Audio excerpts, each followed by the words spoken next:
En el Evangelio de Marcos se registra un diálogo entre Jesús y sus discípulos, y Jesús les pregunta a ellos: ¿quién dicen los hombres que soy yo? Y ellos respondieron: unos Juan el Bautista, otros que eres Elías, y otros alguno de los profetas.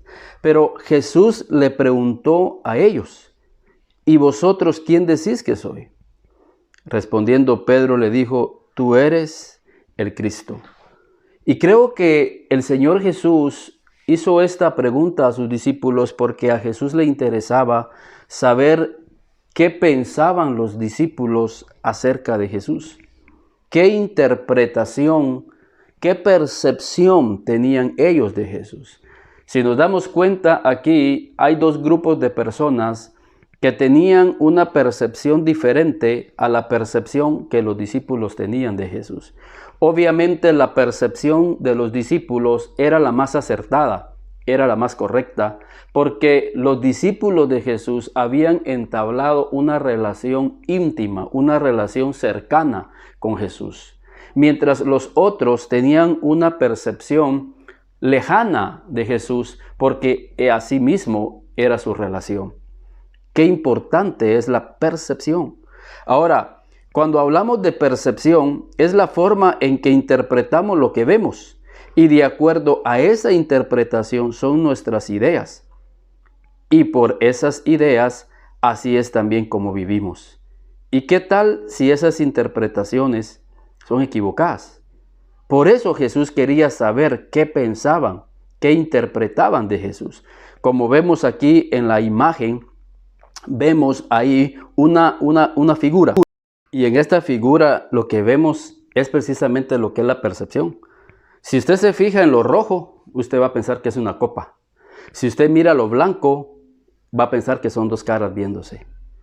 Y hay dos opiniones, pero ¿cuál será la correcta?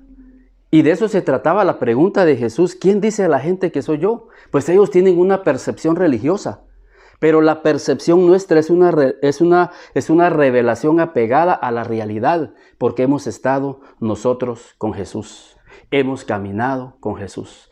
Y es que Gálatas capítulo 1 y versículo 6, vemos que muchos han perturbado el evangelio, dice Pablo. Dice: estoy maravillado de que tan pronto os hayáis alejado, noten, hayáis alejado del que os llamó.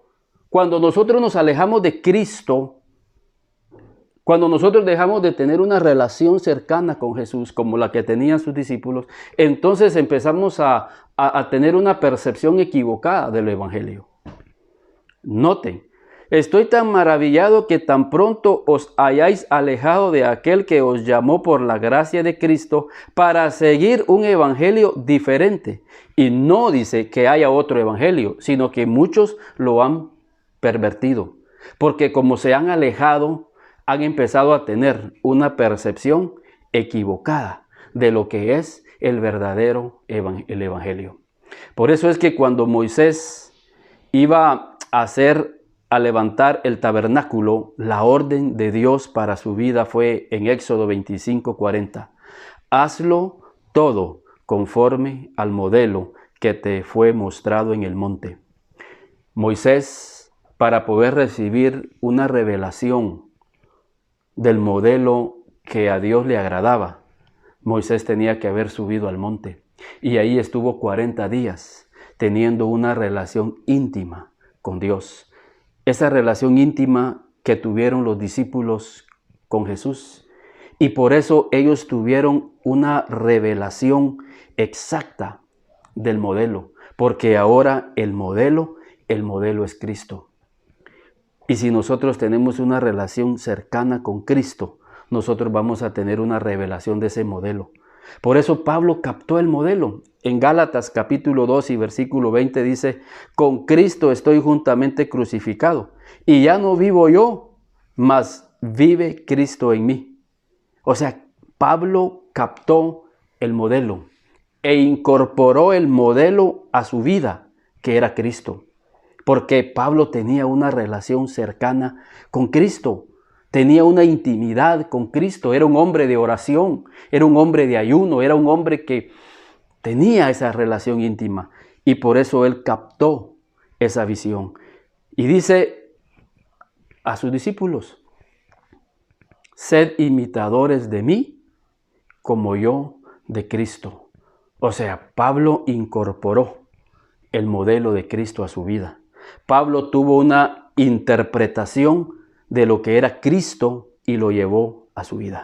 Por eso el reto de hoy, el desafío de hoy, es cuál es la percepción que tú tienes de Cristo. ¿Cuál es la percepción, la interpretación que tú tienes del Evangelio? Por eso es muy importante que nosotros mantengamos una relación íntima en oración con el Espíritu Santo, que lo busquemos cada mañana, cada tarde, constantemente en las Escrituras, y entonces vamos a recibir una revelación de quién es Cristo. La mujer samaritana tenía una percepción totalmente equivocada de la verdadera adoración. Ella le dice, mira, nuestros padres adoraron en este monte. Y Jesús le dice, mira, si tan solo supieras quién es el que te dice, dame de beber. La samaritana no tenía una revelación clara de con quién estaba hablando. Y saben lo tremendo, Jesús le dice, ve y llama a tu marido. Pues no tengo marido. Bien has dicho, porque el que ahora tienes no es tu marido. En otras palabras, tú estás viviendo de una manera desordenada. ¿Y sabes por qué, samaritana? Porque tú no tienes una revelación clara de quién es realmente Jesús. Cuando tú llegas a comprender que Jesús vive en la santidad, tu vida moral, espiritual, será totalmente diferente. Que Dios nos ayude, hermanos, a tener una vida en santidad, una vida en comunión, en una vida en intimidad, y que veamos que el Evangelio realmente revelado por el Espíritu es el verdadero Evangelio que nos va a garantizar una vida en el cielo, una vida después de la muerte, y nos va a garantizar una vida plena aquí en la tierra, siendo un testimonio real de Cristo.